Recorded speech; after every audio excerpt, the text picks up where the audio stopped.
Et bonjour, je suis Éric Grange, le directeur de l'agence de voyage Oasis l'Éveil au Monde, et j'ai le grand bonheur aujourd'hui d'accueillir à la maison Yann Lipnik, géobiologue et bioénergéticien, avec qui nous avons le bonheur de travailler depuis 3 ans. Nous sommes partis à l'île de Pâques, nous sommes partis en Égypte, nous sommes partis dans les cercles de pierre d'Irlande. Nous sommes aussi partis en Angleterre voir les crop circles. On a plein de projets ensemble, la Grèce et notamment Patmos, l'Égypte à nouveau. Le Pérou. Le Pérou aussi, tu pars au Pérou dans 2 mois. Voilà, bienvenue Yann, c'est un bonheur de t'accueillir ici. Merci Eric. Alors Yann est l'une des références internationales en matière de géobiologie et de bioénergétique. Alors, qu'est-ce que tu peux dire à des gens qui ne te connaîtraient pas encore derrière ces mots? Qu'est-ce qu'il y a? Comment tu te présenterais en quelques mots? Alors, derrière ces mots, en fait, il y a d'abord une passion, parce que bon, j'ai eu quand même plusieurs métiers qui m'ont permis de vivre, on va dire, d'un point de vue financier, mais ma première passion, dès mon plus jeune âge, j'ai commencé à m'interroger sur la présence de mégalithes qu'il y avait près de chez moi. Et dès l'âge de 12 ans, j'ai commencé à aller étudier ces pierres mystérieuses qui, pour moi, que mes parents n'arrivaient pas à expliquer non plus l'origine. Donc c'était un mystère. Et ce mystère m'a suivi tout au long de ma vie. C'est-à-dire, tout au long de ma vie, j'ai étudié les sites sacrés. Mais pour pouvoir aller voyager un peu partout dans le monde, j'ai dû avoir, comme tout le monde, différentes activités rémunératrices. J'ai été donc technicien à France Télécom, charpentier, apiculteur, et jusqu'au jour où j'ai vraiment eu suffisamment, on va dire, de pratique et de connaissances pour pouvoir exercer mon métier de géobiologue. Mais ça m'a pris, on va dire que c'est d'abord une passion, et c'est une passion maintenant qui me suit depuis plus de 50 ans. Donc ça a fait de moi effectivement un spécialiste de l'étude des sites sacrés, on va dire. D'accord. Donc c'est aussi pour ça qu'on s'est mis à travailler ensemble pour permettre d'aller sur des sites sacrés, des sites vibratoires, des sites d'intensité, donc avec des groupes. Et en gros, qu'est-ce qui t'a motivé pour aller à la pyramide de Khéops, voir les moailles de l'île de Pâques, les sacs de pierre d'Irlande, avec des groupes autour de toi? Qu'est-ce qui t'a motivé et puis comment tu t'y prends vis-à-vis des voyageurs qui te suivent dans ces voyages? Eh bien, moi, ce qui me motive, c'est la curiosité, déjà. Je suis curieux de nature, donc aller étudier pour moi des sites sacrés, c'est passionnant, du coup, parce que je vais t'expliquer que j'ai une façon d'explorer ces sites qui est assez unique. Et partager ma passion avec d'autres personnes, ça me ravit aussi, parce que ça me permet de... Voilà, un passionné a toujours envie de partager ses passions, hein. Et j'ai, on va dire, un mode de lecture des sites sacrés qui a évolué au cours de ma vie. C'est-à-dire qu'au début, j'étudiais les sites d'un point de vue historique, comme la plupart des gens. Et après, j'ai étudié les sites d'un point de vue géobiologique. Donc j'ai une approche des phénomènes qui me permettent de comprendre, grâce à cette connaissance de la géobiologie, le fonctionnement des sites sacrés, et pourquoi ils ont été créés à cet endroit, qu'est-ce qui fait qu'il y a tel phénomène qui fait que leur utilisation, ça va être plutôt basé là-dessus, basé sur des initiations ou des célébrations ou de la guérison, etc. Et ce qui m'a, on va dire, ce qui me différencie des autres pratiquants de la géobiologie, c'est que au cours de ces dizaines d'années de recherche, j'ai développé mes perceptions extrasensorielles, ce qui m'a permis d'atteindre un niveau, il y a une vingtaine d'années, qui me permet de communiquer avec les gardiens de ces sites, les gardiens invisibles, car tous les sites sacrés ont des gardiens invisibles. Et cette communication avec les guides, on va dire, m'a permis d'avoir une approche beaucoup plus profonde que uniquement avec la géobiologie. C'est-à-dire, avec la géobiologie, je vais déterminer certains certains points qui sont importants à déterminer, que déjà les archéologues ne pourront pas savoir, que moi j'aurai déjà une autre approche. Mais avec la communication avec les gardiens de ces lieux, je vais pouvoir avoir une approche encore plus approfondie sur l'utilisation de ces lieux, comment les mettre, comment les purifier, comment les mettre, comment les utiliser, comment les activer. Et si on fait ça avec un certain nombre de personnes, alors il se passe des choses fabuleuses. On peut vivre des expériences extraordinaires parce qu'on va savoir où exactement il faut se placer, qu'est-ce qu'il faut activer exactement, dans quelle attitude intérieure on va se positionner, est-ce qu'il faut même activer des systèmes internes. Cette recherche sur on va dire, sur les perceptions extrasensorielles m'a demandé d'étudier le corps humain pendant des années, si bien que j'ai écrit 3 livres sur le corps humain. En tout, donc, en fait, je suis aussi écrivain, je ne suis pas que géobiologue, j'ai écrit une vingtaine de livres, mais j'en ai écrit 3 sur le corps humain qui parlent justement de ces différentes perceptions qu'on peut avoir et comment acquérir ces perceptions. Alors, en fait, pour travailler avec toi, Yann, je m'aperçois que le voyage commence bien avant le voyage, puisque à l'étincelle créatrice qui nous unit, où on se dit, tiens, on va aller, par exemple, au Pérou. Alors, tu me demandes d'envoyer une sélection de sites. Toi, tu viens aussi avec tes sites. Et au bout du compte, il y en a que tu conserves, il y en a que tu élimines. Et comment est-ce que tu t'y prends pour bien avant le voyage, des mois avant, à distance, tu vas dire, je veux aller là. Ah, oui. Parfois même, je veux aller là, à tel endroit, à tel moment, parce qu'il y a l'équinoxe, une éclipse, ou je ne sais trop quoi. Ça, c'est quand même assez spectaculaire pour moi. Alors, explique-nous un petit peu comment tu fais. Alors, en fait, pour un géobiologue, c'est relativement facile parce que nous, on a l'habitude de tester sur photo ou sur plan les phénomènes. À distance, si tu me fais voir la photo de ta maison, je peux te dire, je peux t'en parler pendant une demi-heure, sans y avoir jamais été.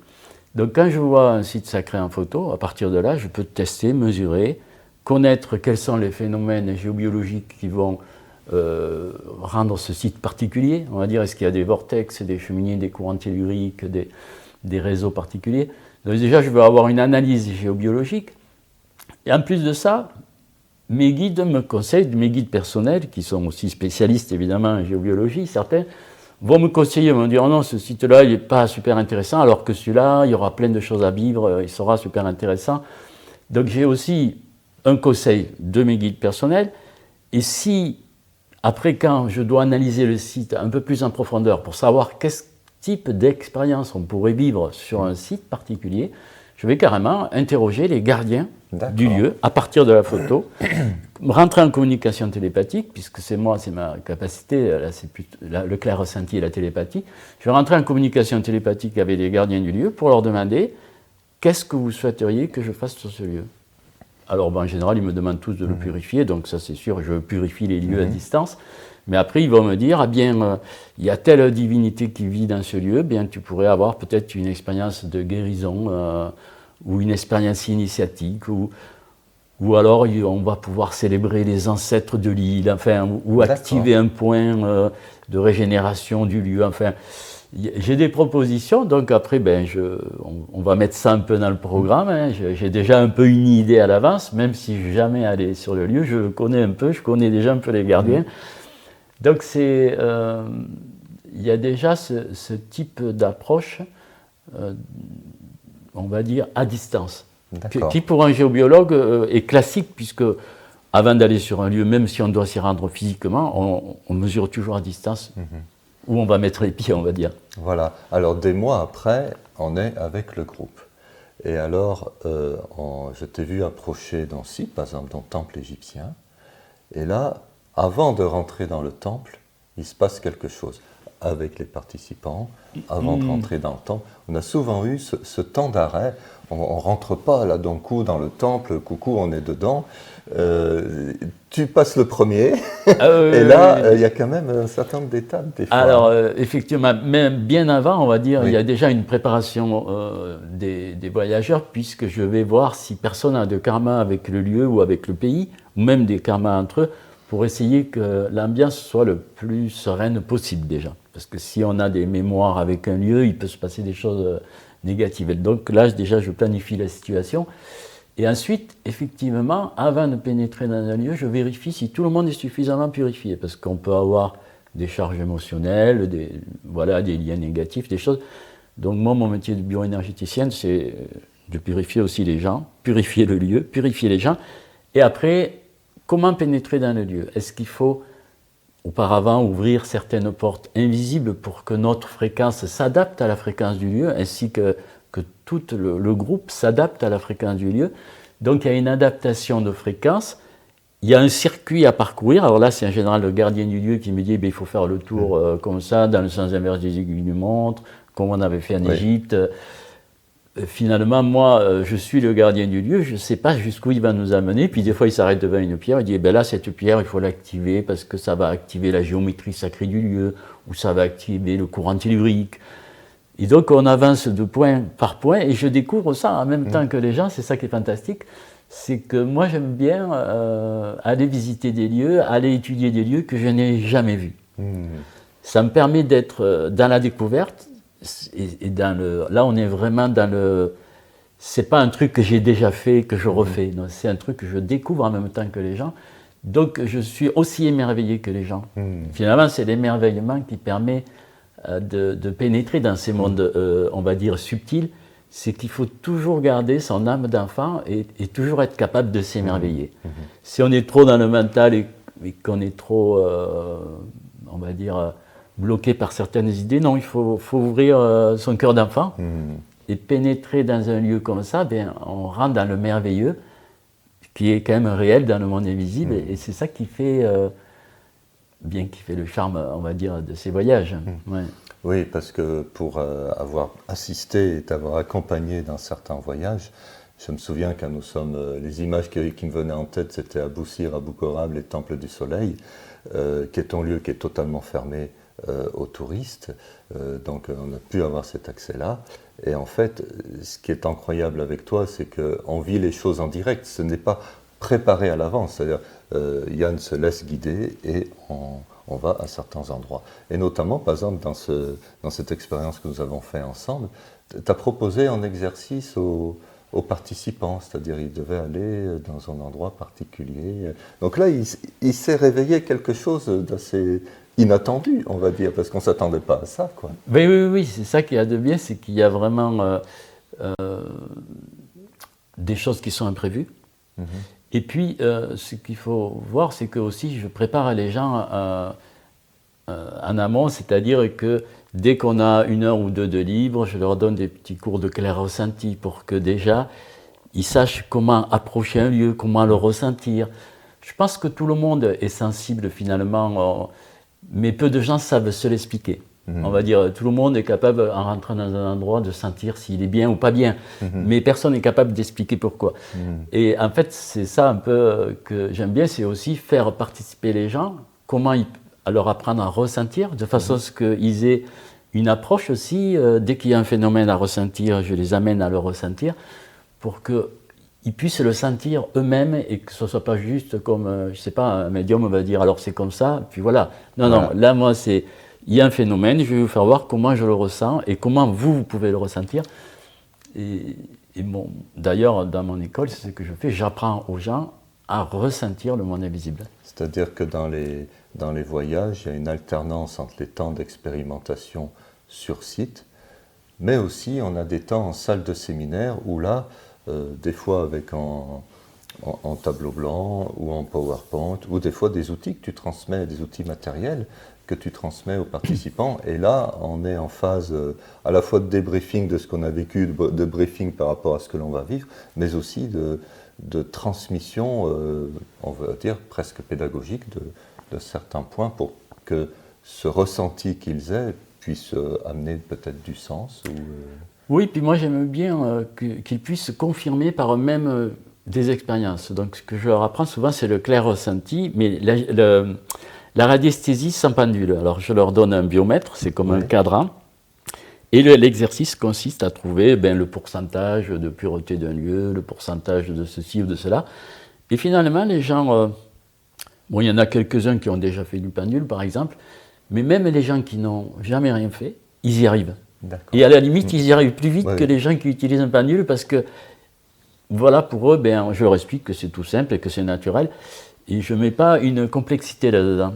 Et du coup, tout le monde est capable de vérifier des choses par eux-mêmes, par la radiesthésie aussi, par le clair ressenti, par la radiesthésie.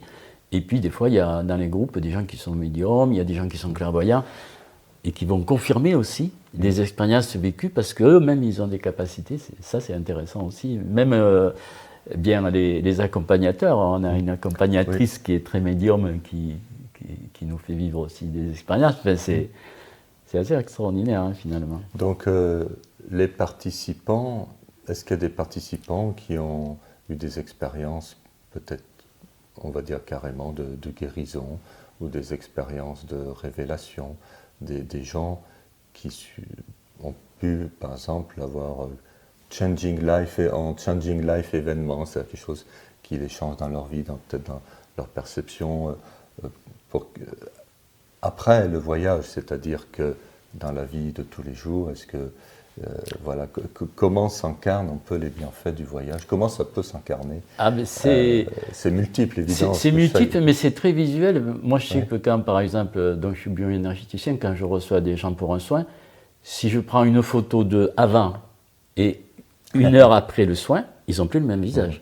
Ben, un voyage, c'est pareil. On prendrait les gens avant le voyage et après le voyage. C'est plus pareil. Il s'est passé des choses à l'intérieur, ils ont été touchés par leur âme, ils ont vécu des expériences très intimes, très profondes. Des fois, c'est par rapport à leur mission de vie, par rapport à leur lien avec d'autres gens ou avec le lieu. Et c'est pas la guérison d'une maladie X ou Y, non, c'est plutôt quelque chose de beaucoup plus profond qui est de l'ordre initiatique. C'est pour ça qu'on parle d'expérience initiatique.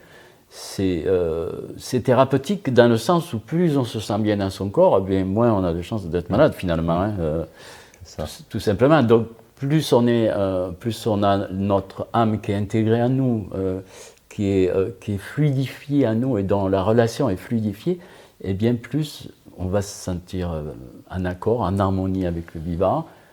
Et donc, notre taux d'immunité va augmenter, on aura moins de chances de tomber malade. C'est plutôt dans ce sens-là, je dirais.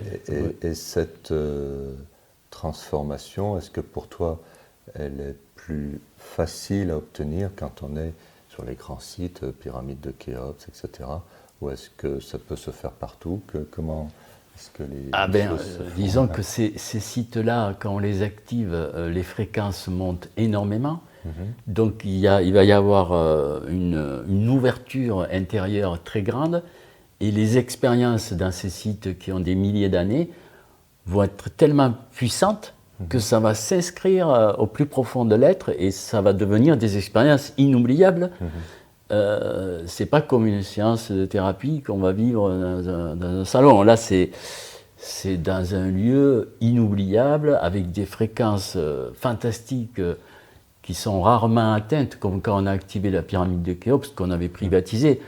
On a atteint des fréquences, mais qui sont immenses, et qui vont s'inscrire définitivement dans, on va dire, dans la mémoire, dans l'ADN de la personne, comme une expérience, mais énorme, et qui va s'inscrire pour toute sa vie. Je veux dire, les personnes, ils vont dire... 10 ans plus tard, on va se dire, mais moi, la plus grande expérience que j'ai vécue, c'est quand je me suis allongé dans le sarcophage au centre de la pyramide qui a été activé à fond. Enfin, c'est des expériences, même moi, pour moi, c'est des expériences inoubliables. Alors, j'imagine pour les gens, voilà. L'impression que ça me donne, c'est qu'en fait, on utilise ces sites pour ce pourquoi ils ont été créés. La pyramide de Khéops n'a pas été créée pour faire des selfies.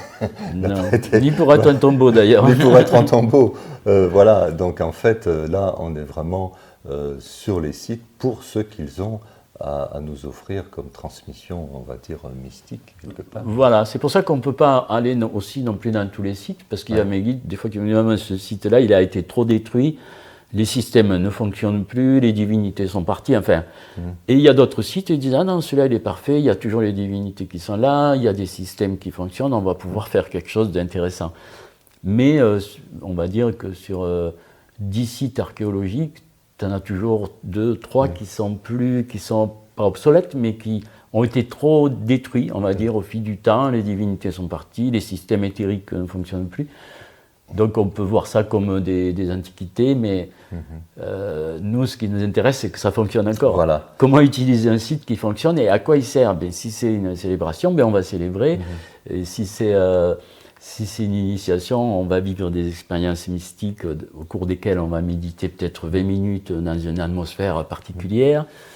Si c'est une expérience de guérison, peut-être que chaque personne, chaque voyageur va passer devant une statue pendant 2 minutes pour vivre une expérience intense avec la divinité. Enfin, il y a plusieurs cas de figure. Et à chaque fois, on est toujours surpris. De toute façon, voilà. C'est pour ça, par exemple, au Pérou, tu as sélectionné un certain endroit au Machu Picchu, pourtant un temple extrêmement connu, et aussi on va aller sur la porte d'Amaru-Muru, qui est un lieu qui ne figure sur aucun annuaire touristique, il n'y a jamais personne, mais c'est un lieu de rituel sur les contreforts du lac Titicaca, et du coup ce lieu-là, il a aussi été retenu. L'avantage de sites comme ça, qui sont entre guillemets oubliés, ils ont été un petit peu protégés, on peut s'installer, on peut faire des rituels, etc. Donc, ça, Ben, là, c'est l'avantage d'avoir un guide aussi sur place, qui est un chaman qui connaît très bien le pays. Et moi, je dirais que j'ai toujours des guides, même si je n'ai pas un guide physique, j'ai toujours des guides invisibles. Donc, je vais dans un pays et les gardiens du pays vont me dire « Ah ben, il faudrait que tu actives un vortex qui se trouve dans un endroit particulier. » Et quand on va y aller, on va découvrir que c'est un endroit fabuleux. Et il n'y aura personne qui m'aura dit qu'il y avait un endroit fabuleux qui était là-bas, en fait. C'est ça. Et donc, je pense que c'est ce qui va se passer en Grèce aussi, sur l'île de Patmos, parce qu'il y a évidemment sur cette île des guides fantastiques qui vont nous amener sûrement dans des lieux qui ne sont même pas prévus. Ils vont nous dire, mais attention, à 1 kilomètre de l'hôtel, par là, si vous allez sur ce rocher, il se passe tel truc que personne n'aura vu. Finalement, même pas les archéologues, même les gens du pays. Moi, je vois à l'île de Pâques, les gens, quand ils nous amenaient devant les Moaïs, il y avait les guides, ils nous parlaient pendant 10 minutes de l'histoire du Moaï, et puis moi, je parlais avec le Moaï, et pendant 1 heure, je leur racontais des histoires. Et les guides, ils étaient là, mais comment lui, qui n'est jamais venu à l'île de Pâques, il sait tout ça? Il faut savoir ça. Comment il sait que ce Moaï-là, il fait ça, ils l'ont mis dans ce sens, parce qu'il y a ceci, il y a tel phénomène, etc. Mais alors, du coup, les guides, ils étaient presque... Ils se disaient, mais c'est pas possible. Comment... Bon, ils ont l'habitude quand même de voir aussi des médiums, des gens qui captent des informations, hein. Mais ce qui était étonnant, c'est que les guides, au bout de 10 minutes, ne savaient plus quoi dire, et que moi, je parlais pendant 1 heure avec les participants, et ça, c'était En tout rigolo. cas, merci Yann de nous partager ça sur la façon dont tu vis les voyages, parce que ce qui est absolument fabuleux, c'est que c'est du direct, hein, c'est pas du pré-mâché, c'est pas du prémédité. Voilà, on est vraiment en direct avec les énergies du moment, avec les messages que tu reçois du moment. Ah oui, là c'est du live total, parce que vu que la plupart du temps j'ai jamais été dans les sites, il y avait que Crop Circle en Angleterre où j'ai déjà été, mais c'est jamais les mêmes Crop Circle, c'est jamais... Même quand on a été dans un site sacré, si on y revient plusieurs années plus tard, on s'aperçoit que soit le site a évolué, soit nous-mêmes on a suffisamment évolué au niveau des perceptions pour capter encore un autre niveau de profondeur. Donc c'est toujours surprenant, mais c'est vrai que je préfère aller dans des lieux totalement inconnus pour moi et faire partager ça avec un groupe de personnes qui sont aussi quand même passionnées, parce que les gens, s'ils viennent vivre un voyage initiatique, c'est quand même qu'ils ont déjà une ouverture spirituelle, et il y en a beaucoup qui sentent déjà des choses. En tout cas, merci Yann de nous partager vraiment tout ce que tu donnes dans les voyages. C'est unique, c'est incomparable. On voit bien que la géobiologie, c'est déjà quelque chose d'incroyablement puissant, mais toi, tu es aussi bioénergéticien, donc tu travailles avec les lieux, mais aussi avec les humains qui sont autour de toi, les humains, les non-humains. Et les non-humains, les invisibles. Et tout ça, ça fait une expérience unique. Ben moi, je te remercie, Eric, de me donner l'occasion de vivre cette expérience, parce que j'aurais peut-être pas eu l'occasion d'aller à l'île de Pâques ou d'aller dans des endroits très éloignés. Et là, y aller avec un groupe de gens qui sont quand même curieux, passionnés aussi des mystères un peu. S'ils sont là, c'est pas pour rien, c'est pour explorer des mystères. C'est grâce à toi que je peux vivre ce type d'expérience. Et vraiment, pour moi, c'est une consécration d'être géobiologue dans ton agence de voyage. Ben, merci. C'est un honneur. Écoute, Merci. on est tous les deux honorés alors.